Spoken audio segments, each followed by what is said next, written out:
This podcast is sponsored by Vicon, the Academy Award-winning developer of motion capture products for the life science, entertainment, and engineering industries. Vicon provides cutting-edge hardware and software with the highest accuracy. Shogun, Vicon's visual effects software, developed specifically for the needs of the VFX community, captures full body and high-fidelity fingers effortlessly in real time and delivers robust, accurate, reliable data. Shogun now includes custom-developed virtual production tools to power your next-level project. Find out more at www.vicon.com. Oh, hello, Internet. This is Troy Baker, and I'm here with your lovely, very, very British host, Victoria Atkin. And this is the Performance Capture Podcast. So essentially, motion capture performers, like all the other performers, are here to tell stories. And then they're like, you mean there are actors in video games? I thought it was animation. I kind of created my position. Like, nobody said, oh, here you go to school to become a performance capture producer. I pretty much created my own career. I had done so much work, I felt like it was time for me to give back to the community that was so good to me. The dots can tell if you're lying. Hi everyone, welcome back. This is season 3 of the Performance Capture podcast, and today I am interviewing somebody that I get to speak to on a very regular basis and who knows so much about performance capture, from the creative side of things to the acting side of things to the production side of things to the money and booking people and all the other side of things. So without further ado, can you introduce us with your name and where you grew up, please? My name is Sam Dodd, and I grew up in Norfolk in the United Kingdom. So can you tell us a little bit about what you do, your official title, and where you work? I work at Carey Dodd Associates, and I am the co-owner and lead agent. And I represent actors for film, television, and computer games, and everything else in the industry. Great. So we can talk to you about not only video games, we can talk to you about TV and film performance capture, which is very, very exciting. It is. We ask everybody that comes on board here how they would best describe performance capture, because it's such a huge umbrella and there's still so many people that don't understand what it is. And I'm trying my best to make it clear, to explain to the world what performance capture is. So in your own terms and experience, how would you best describe performance capture? I had this very conversation with my mother the other day. Performance capture, in the most basic terms, is a form of performance where your physical movement, whether it be facial or body, is translated through a computer and created into data. Data can then be manipulated and used in many different mediums, and it can make you look like yourself, it can make you look like a creature, and it enables a production to create fantastical worlds with fantastical beings. Wow, I like that. Very technical. I like that. That's really cool. And did your mum understand that when you explained that? No. So then what did you say? I showed her some of Andy Serkis's work, and I showed her your showreel, and that worked. Oh, cool. Oh, okay, good. So now she knows. Okay, good. So how did you discover performance capture and how did you become involved? What was your first project? Well, way back in the day, I was a performer myself. And back in the early 90s, I started working in circus and physical performance. And performance capture really wasn't anything that was even being considered as something that was viable. It was blue screen, green screen at the time. I ended up through working in such a niche area, which it was then, it now isn't, making physical characters for big TV shows here in the UK, which involved actually wearing full animatronic kit. And through that work, the technology was changing and motion capture was slowly coming to the fore into sort of the late 90s, early 2000s. And so my work was beginning to change. So from going from wearing incredibly heavy kit and creating creatures through sort of almost brute force sometimes, we actually started moving actually kind of through the sort of blue screen, green screen into performance capture in its early days. And it was liberating. And now, obviously, it's fantastic because you can use your body to the full degree without actually worrying about the fact that you're damaging yourself because you're having to wear very heavy kit, and really create using your body, your breath, and your acting capabilities. Just absolutely amazing creatures or characters. So that's kind of my journey to get to that point.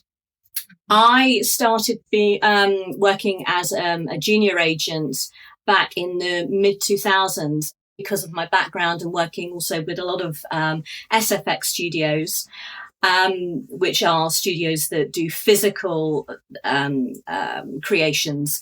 Again, the animatronics and the prosthetics and that kind of thing. I started specializing in finding actors that really had strong capabilities to create these characters in a fantastical world, and started working through that, actually originally with film and television, about looking at the possibilities of creating these creatures using the new technology that's coming up. And alongside that sort of progression, obviously, we started having things like Lord of the Rings, which is, a classic example, and the incredible work that Andy Serkis did off the back of Lord of the Rings, really helping drive forward the technology and also as well the knowledge of what it takes to be a performance capture artist. In fact, you're not a performance capture artist, you are an actor, first and foremost. So through that, I've worked on many different productions over the years. I work also as a consultant. So people will come to me now and say, we want to create these creatures, and I will help put together the right movement director, choreographer, along with actors that have really strong experience. And also we're seeing a real beautiful mix actually between work that studios such as Framestore are doing alongside physical effects.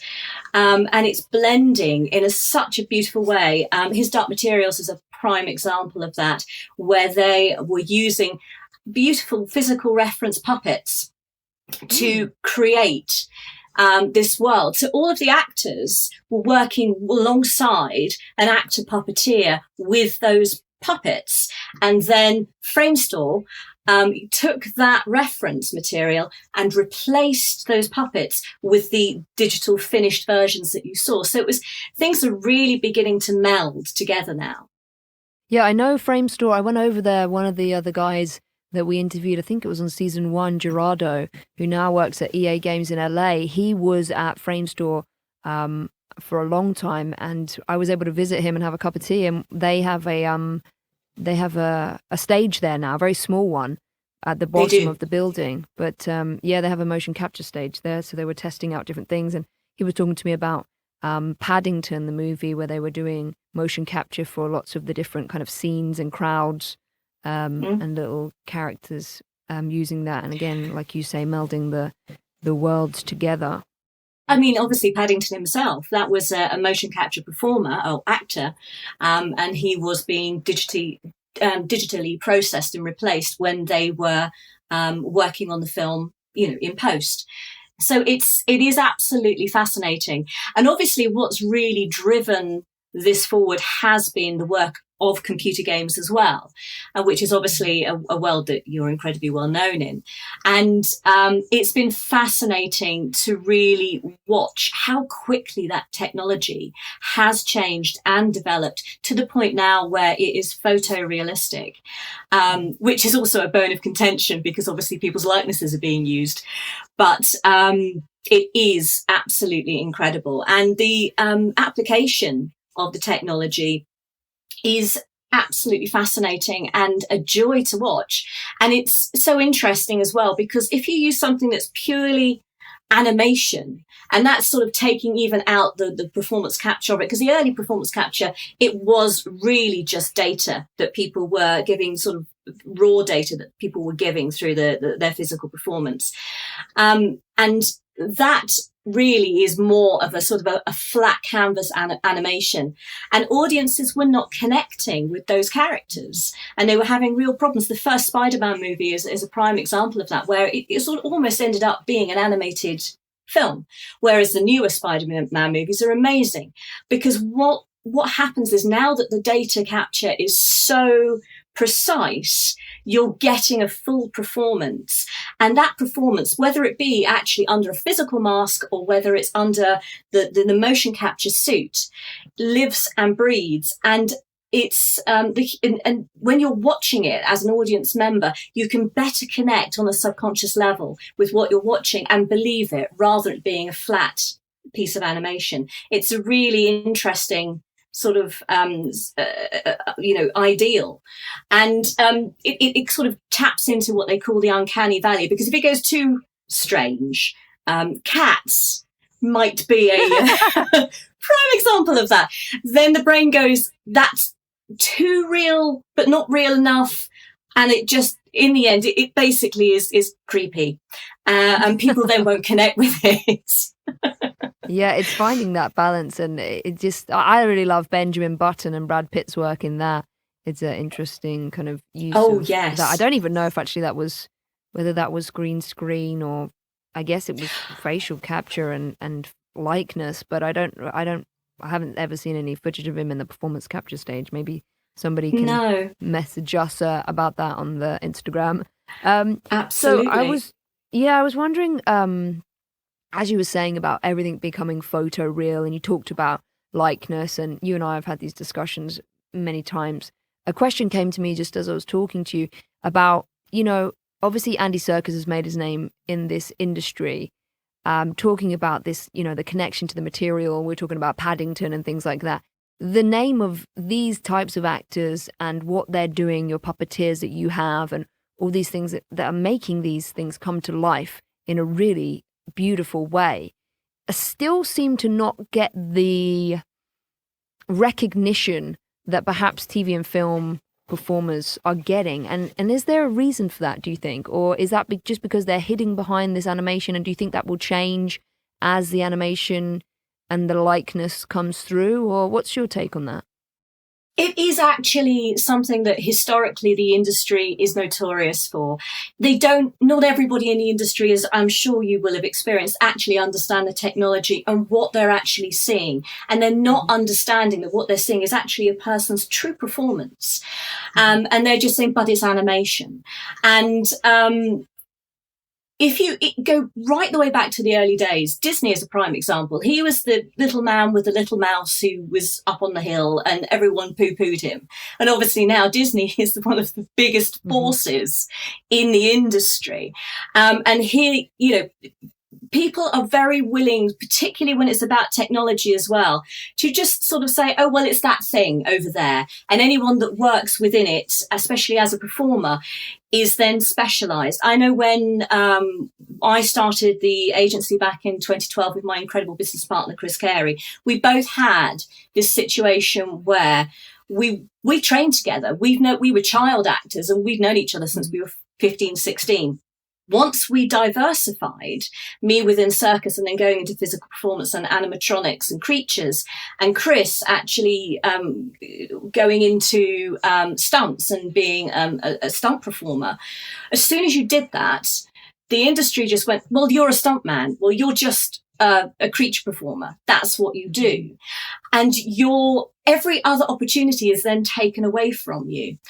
And what we wanted to do when we started the agency was to start taking people out of their pigeonholes and showing them to the industry, actually, this guy is an incredible actor.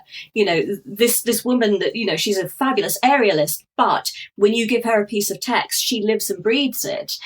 And we're very successful in doing that. But we had to take a leaf from Andy Serkis's book, which was to really push our clients to work in what, is still called the mainstream, which is obviously high-end theatre, places like the RSC, the National Theatre, the Globe, those kinds of places, to really give them some credits that the industry would value. And it's awful to say that they don't value the other credits, but it's only now people are beginning to realise what they're actually watching is a true performance, and therefore gives that actor more value. And what is really useful at the moment is because there is a big rise in shows because of Game of Thrones, for instance, being so successful, and also as well in times when, the world's going through hard times, genres such as sci-fi and fantasy really go on the rise because people want to be taken out of the daily grind. Quite understandably, nobody wants to sit there and weep of an evening when they're watching the TV. They want something that's going to take those away. So you've got amazing actors now who already have incredible status and profile that are willing to go and play characters that are, essentially what the industry would call animated, which is, motion capture or under prosthetics. So you've got incredible actors taking roles in The Witcher, for instance, which is a prime example. You look at the Marvel movies and you look at Groot, for instance, that is a named actor. And the Hulk. So you've got fabulous actors now that are willing to make themselves look ugly as well, which was another thing. Well, Benedict Cumberbatch's performance as Smaug, I mean, that is just amazing to watch. I don't know if you've seen that on YouTube, but it's just like, what the hell? Like, it's just incredible. So I just love this. Like, I could talk to you for absolutely hours about this, as we do anyway. But I want to just move a little bit more forward towards your favorite thing. You've discussed loads of things about this, but what is your favorite thing about motion capture? What gets you excited when you book a client, maybe on a gig, or when you are moving your animatronics into motion capture as an actor? Why do you get so excited about this? Again, it's the scope and the opportunity to really create and inhabit a character that you wouldn't be cast as in mainstream casting. You can, and I love that.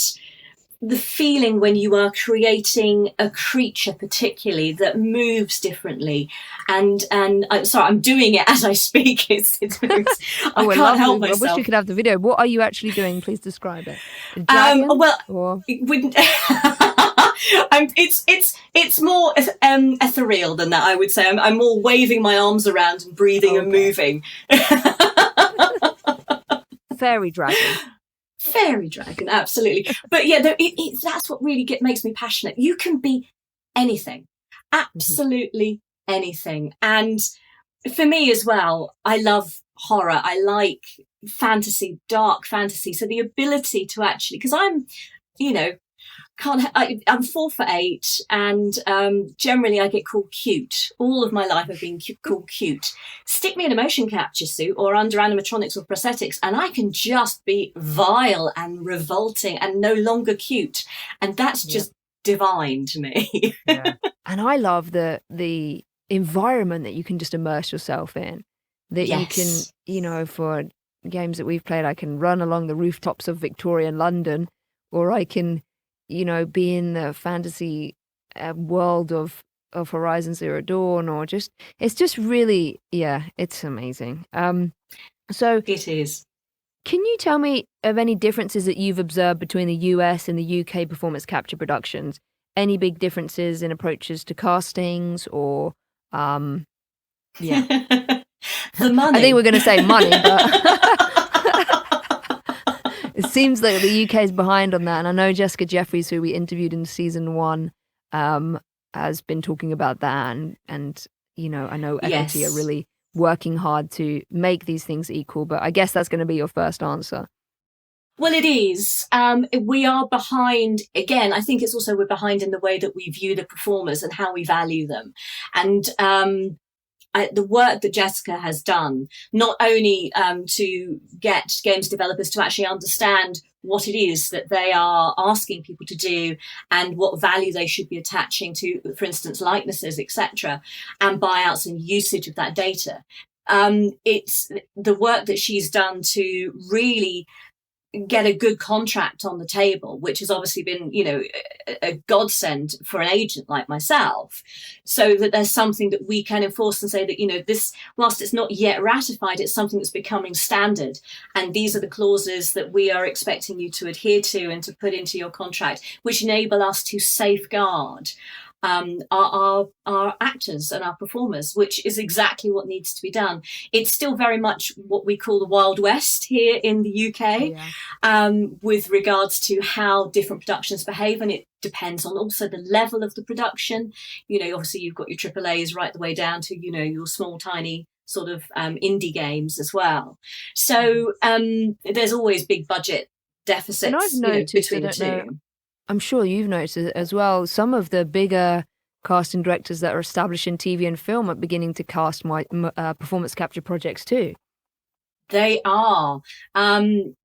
People like Gail Stevens, she's been doing several projects recently. Lucy Bevan has done a lot with Andy Serkis, and she does a lot for big films. She's cast a couple of my guys, and she, things like Ready Player One. She's cast Artemis Fowl. So there are not all of them, but there's a small collective of the bigger casting directors that are getting a good understanding of what's required, and also now seeing it as not something that is just, okay, well, we'll get 10 dancers to do that. They're understanding they actually need to cast a strong actor in the role, and that's why it's suddenly coming on their list of people to cast. Thank goodness. Well, also with COVID now, the productions of performance capture are happening, whereas I think TV and film is becoming more difficult because there's so many things so many wheels and things to touch, and production sets and makeup and costume and hair, which you don't have in performance capture. So there seems to be a surge of work in performance capture that perhaps TV and film, I know obviously they are getting back up and running, but it may be taking a little bit more time. So there's work and money in this field, and I just wonder whether it will. I'm sure it must do, with the technology that the world is happening and things that are growing and moving, that it will become on par with it, if not take over from one of the biggest mediums that's happening. I don't know whether you agree or. I think what's happening actually is some bigger productions are taking the technology from computer games to shoot in a more COVID secure way.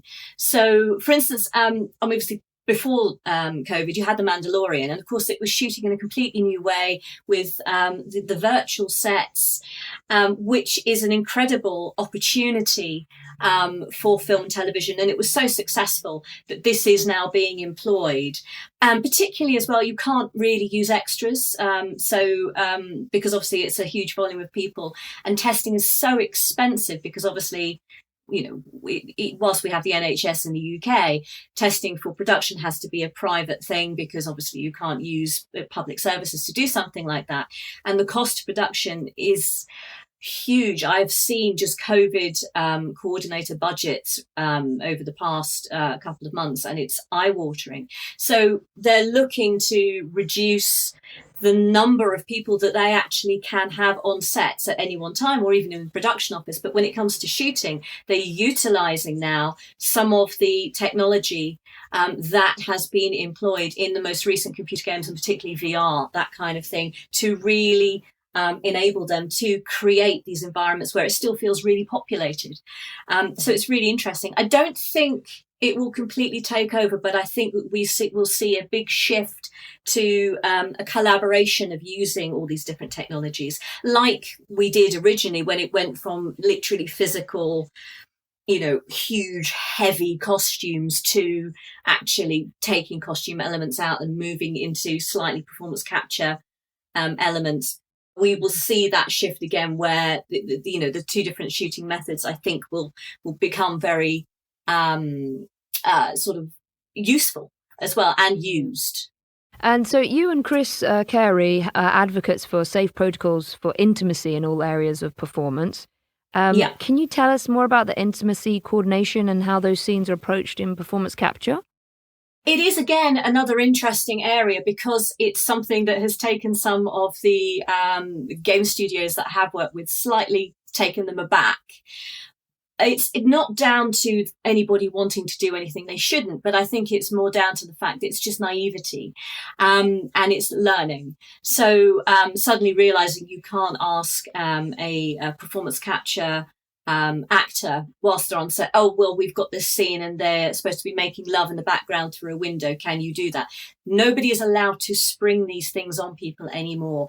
The important thing is for us as agents and casting directors is the actual empowerment of the actors to actually understand that they can say no, and then they can deflect any director to us.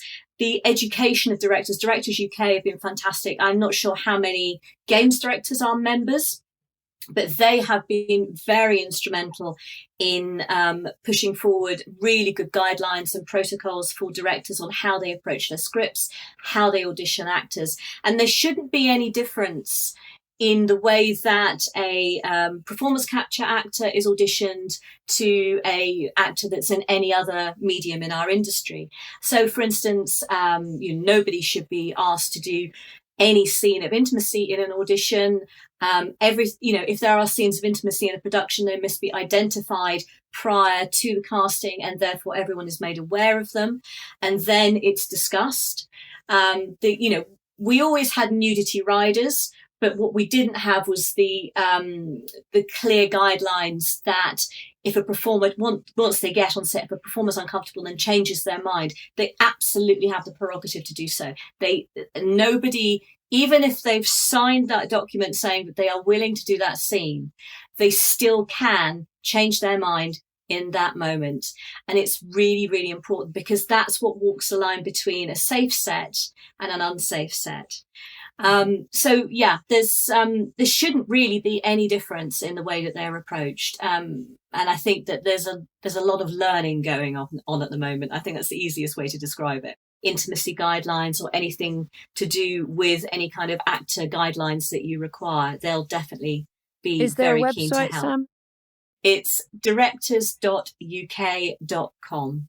That's fantastic. And so as we're heading towards the end of this interview, can I ask you what advice you would give to, other people wanting to get into a similar field of performance capture? So as an agent, maybe they're not aware of the performance capture medium and they're doing TV and film, and maybe some advice things that you might want to share with your peers. And also mainly for an actor pursuing performance capture, what piece of advice would it be? What do you look for? Well, for an agent, I would say if you're not a member of the PMA, do have a look at joining, because it's a fantastic collective. We all help each other. A lot of us have specialised areas that we have more knowledge in, and we are always happy to share to the group, to the association, and we help each other out immensely with regards to different contracts in different mediums if we've got more knowledge than another member. For an actor wanting to work in performance capture, your show reel is one of the most important things, and it's not a motion capture show reel that most people are after. They're after a strong performance reel. If you've got acting in TV and film, that's ideal. If you haven't, then even just something as simple as a really good self-tape can make all the difference, because alongside things like, for instance, voice reels, and examples of maybe some work you've done in a performance capture studio, the things that people are really looking for and really reinforce you as a potential person for a role is, for them to be able to assess the strength of your acting ability, what you're like on screen. Because, as I say, as the mediums are now sort of becoming together, because it's photorealistic, they're really looking for a strong actor. So it always comes back to the acting. And I've always, whatever you're doing, whether it is creating a creature or whether it's a performance capture sort of hero or character, or TV and film, or even creating something disgusting that sort of bubbles out of an egg. I don't know. All of it comes down to the acting, because that's the origin of it. And the origin is, as a performer, it comes from the heart, it comes from your gut, it comes from inside you. And then that's what is shown through the medium that you're working in. Thank you so much, Sam. And finally, how can they find you or Carey Dodd Associates on social media? I believe you're on Twitter and Instagram, right?